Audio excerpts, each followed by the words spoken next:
welcome to The Code Tray, the podcast of the ACCP Emergency Medicine PRN. I'm your host, Christian Kroll, an emergency medicine and ICU pharmacist at the University of Iowa Hospital and Clinics. To view this recorded presentation, head to our YouTube channel at youtube.com/@ACCP EMED-PRN. And for PRN members, slides can be found under the Libraries Entries section of the ACCP Communities website. Today, we have Markus Melbardis, who is a PGY1 emergency medicine resident at St. Luke's Health System out in Idaho. Today, he will be presenting a journal club on cephalosporins for outpatient pyelonephritis in the emergency department, the COPY ED study. Thank you. So a little bit of background. Cephalosporins, we know, can yield high urinary concentrations, but there is a lot of controversy out there on whether the kinetics and pharmacodynamics of cephalosporins result in a good drug concentration in kidney tissue specifically. Also, some cephalosporins do have poor bioavailability, specifically like cephalosporin or acceptanir has been talked about a lot recently in terms of its bioavailability. However, there are no real kinetic studies out there currently evaluating its renal tissue concentrations. Some more background, there's not a lot of multi-center data, including complicated pyelonephritis. Current IDSA guidelines do recommend fluoroquinolones or trimethoprim, sulfamethoxazole, or just Bactrim moving forward as empiric treatment for pyelonephritis. These IDSA guidelines did come out in 2010, so they are a bit more dated now. There's been a lot of more evidence that's come out since then to further support the use of cephalosporins in this patient population. IDSA also recommends using these two first-line agents if E. coli resistance rates are low and less than 10%. And depending on your local antibiogram and trends in resistance patterns, a lot of institutions will see that their resistance rates are much greater than 10%. Some previous literature that's been done, Foss and colleagues and Volger and colleagues both looked at uncomplicated pyelonephritis patients similar to this study here, and they found either no difference in treatment failure rates or that Volger and colleagues found that cephalosporins did have a significantly lower failure rate as compared to fluoroquinolones and Bactrim being statistically significant. There was a large VA study done by Ravelsky and colleagues. They looked at also uncomplicated pyelonephritis, and in contrast, they did find that beta-lactams had a higher rate of failure or hospitalizations relative to ciprofloxacin and Bactrim. However, it is important to note that in this study, they do call out uncomplicated pyelonephritis. However, 75% of the patients in this study were male. Current guidelines do say that male patients are considered complicated pyelonephritis. This study, the design was a multi-center, so they looked at 10 geologically diverse emergency departments in the U.S. This was a retrospective observational cohort study, and they conducted this study and enrolled patients from January of 2021 through August of 2023. For inclusion criteria, patients had to be greater than 18 years or older and diagnosed with either uncomplicated or complicated pyelonephritis and discharged from the emergency department on PO oral antibiotics. Exclusion criteria included pregnancy, bacterial prostatitis, other bacterial infections, if they had a urinary tract surgery in the past 7 days, and also if patients had multiple ED visits during the same study period, only the first visit was included in the study. I think it's important to go over the definitions used in this study as it applies to the generalizability of the study as well. So they defined pyelonephritis as patients having urinary symptoms and either fever, chills, flank pain, or CVA tenderness. Complicated pyelonephritis was defined as patients being male, having pre-existing anatomical conditions, or immunocompromising conditions. Anatomical conditions included urinary obstruction, neurogenic bladder, history of kidney stones, or moderate to severe renal insufficiency. And immunocompromising conditions included active cancer if they were on current immunosuppressive therapy. If patients did not meet criteria for complicated pyelonephritis, they were considered to have uncomplicated pyelonephritis. In order to have a positive urine culture, the specimen needed to have greater than 100,000 colony-forming units of bacteria and needed to have less than 2 microorganisms isolated. They also called out several bacteria as contaminants. And for breakpoints, not every institution specifically reported on susceptibilities for specific cephalosporins. So all the sites in this study used the CLSI recommended cefazolin breakpoint of less than 16 to define resistance. And that was applied across all cephalosporins in the study. The primary outcome they looked at was a rate of outpatient treatment failure at 14 days. And this was a composite of patients getting a new receipt of antimicrobial prescriptions for UTI. That was either based on worsening symptoms, adverse drug reactions, or an identified resistance on the urine culture and susceptibilities. Or at 14 days, they had a recurrence of symptoms, or represented to the emergency department, urgent care, or were admitted to the hospital with the primary diagnosis of a UTI. Secondary outcomes included a comparison of treatment failures. So they did some subgroup analyses, specifically looking at the different generations of cephalosporins as compared to fluoroquinolones and Bactrim. They also evaluated the rate of appropriate empiric antimicrobial treatment based on susceptibilities and the rates of treatment failures based on the duration of treatment prescribed. If you're looking at the statistics, they used means and standard deviations to determine if for each oral antibiotic prescribed. C-tests for proportions were used to determine differences in proportions of primary and secondary outcomes. Logistic regression models were used to assess associations between antibiotics received and outcomes. To enroll patients in this retrospective study, they utilized ICD-10 codes for pyelonephritis to initially draw in over 2,000 patients.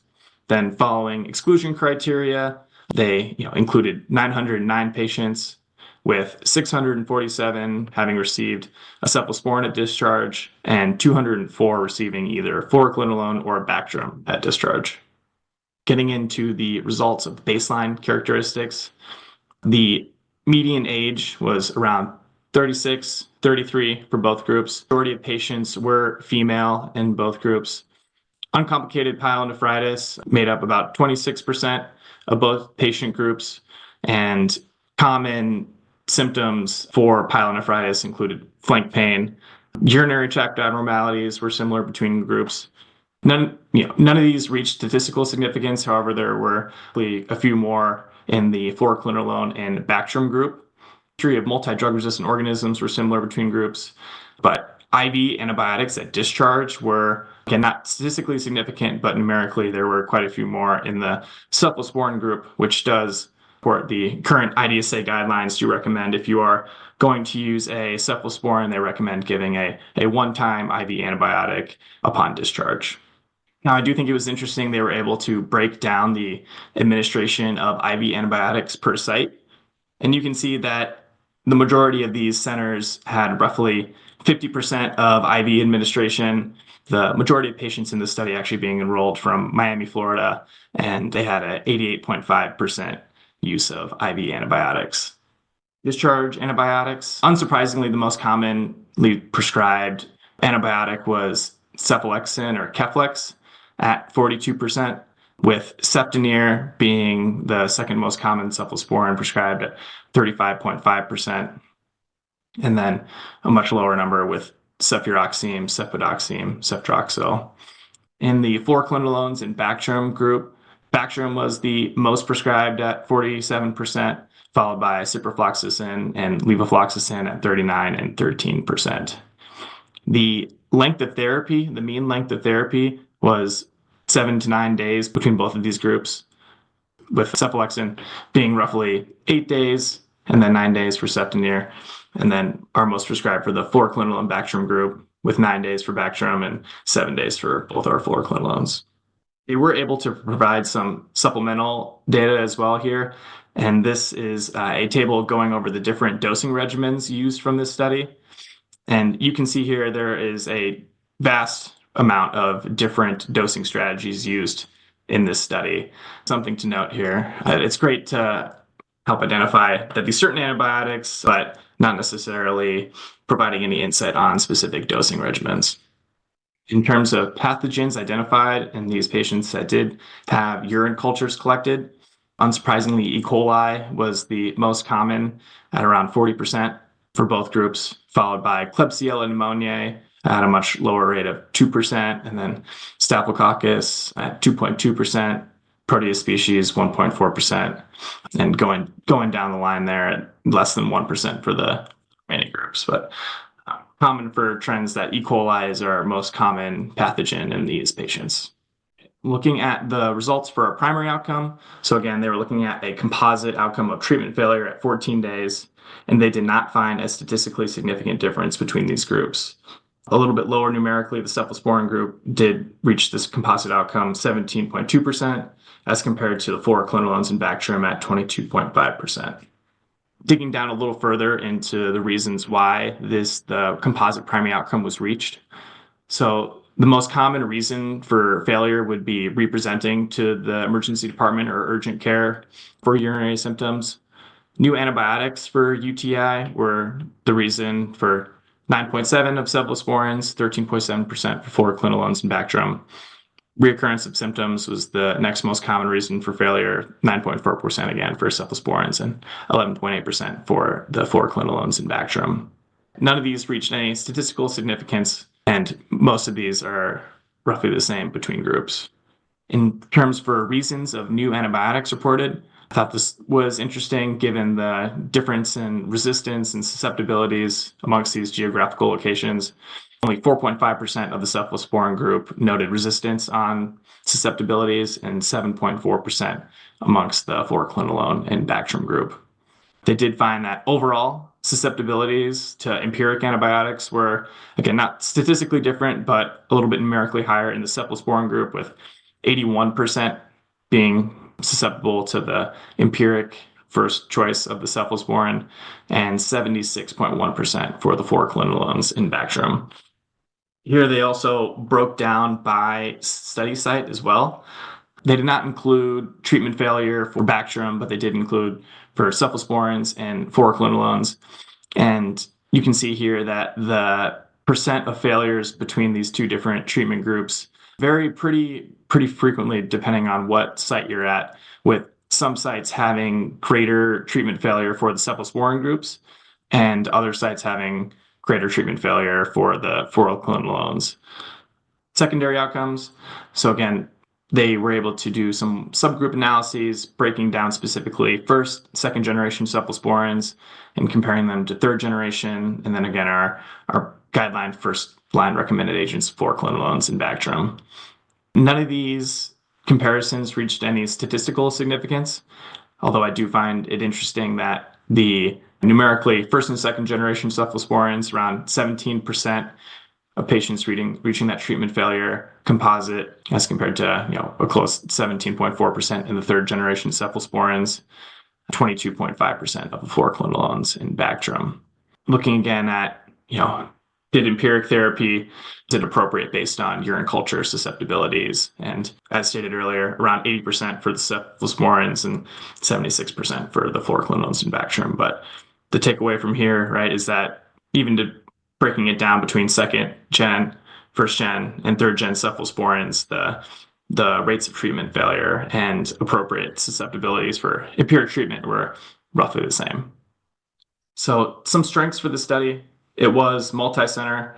I thought the inclusion criteria very applicable and generalizable. They were able to include complicated pyelonephritis patients and did do a subgroup of those patients as well, and found no differences between if you controlled for complicated pyelonephritis or not, and also giving a good definition of breaking down males and those who had pre-existing anatomical conditions, as there is not a lot of evidence out there currently for complicated pyelonephritis patients. I also thought it was a strength of the study, again, having clear definitions for, again, pyelonephritis, complicated, uncomplicated, and also what constituted as positive urine culture, and excluding a lot of common contaminants that would otherwise get treated as a real pathogen. Outcomes are applicable to real practice, and the breakdown by cephalosporin generation just provides more data for some of those cephalosporins that, again, there's been some controversy around whether or not the kinetics, the in vitro data affects what the clinical outcomes might be, specifically thinking about cefodoxime, ceftonir. Some limitations of this study. It is retrospective in nature. UTIs in general are associated with high rates of diagnostic error. They did also use only 2 ICD codes to identify patients. Patients may have received care at different facilities outside of these study sites. Using cephazolin as a surrogate marker for all cephalosporins, this could underreport the true resistance to cephalexin, but might overreport resistance to third-generation cephalosporins, such as septanir or cepidoxime even. The majority of sites were only on the eastern side of the United States. And again, a takeaway, right, is that depending on your antibiogram and your resistance patterns, it may not be quite as applicable to those that might practice in a different region of the United States or internationally. There was a higher rate of IV antibiotic administration in the cephalosporin group, which does go along with the IDSA guideline recommendations, but a potential clinical co-founder there. Great variability amongst the dosing regimens prescribed, and the majority of patients in this study were female and did have uncomplicated pyelonephritis. Some conclusions and key takeaways from the study is that the empiric treatment of pyelonephritis with cephalosporins did not increase treatment failure rates as compared to IDSA recommended first-line therapies. And with the increasing rates of E. coli resistances, this was, again, the most common pathogen found in the study. And they did find increased resistance to fluoroquinolones and Bactrim. This does make treatment with cephalosporins an appropriate alternative and provides more evidence to back the rationale for its use. And it does provide some additional evidence, although only around 20% of these patients did have complicated pyelonephritis. There are not a lot of current data out evaluating cephalosporins in this patient population. So this helps add to that discussion there. All right, here are my references. Any questions? If you have enjoyed this presentation content and would like to hear more, subscribe via your favorite podcasting app. Additionally, make sure to check out our YouTube page for all recorded presentations. Thank you for listening to this week's ACCP Emergency Medicine Journal Club presentation. Join us weekly for review and discussion of new journal articles in emergency medicine. This podcast provides general information only and does not offer individualized medical or professional healthcare services, including pharmaceutical advice. The contents and materials in the podcast are not intended to be a substitute for inpatient pharmaceutical advice, diagnosis, or treatment. And the use of the contents and materials in the podcast does not constitute a pharmacist-patient relationship. As a result, the information in and materials linked to this podcast are applied at the user or patient's own risk. Users or patients should consult their physician or personal healthcare professional. The user or patient should not ignore or delay seeking care because of something they heard on this podcast.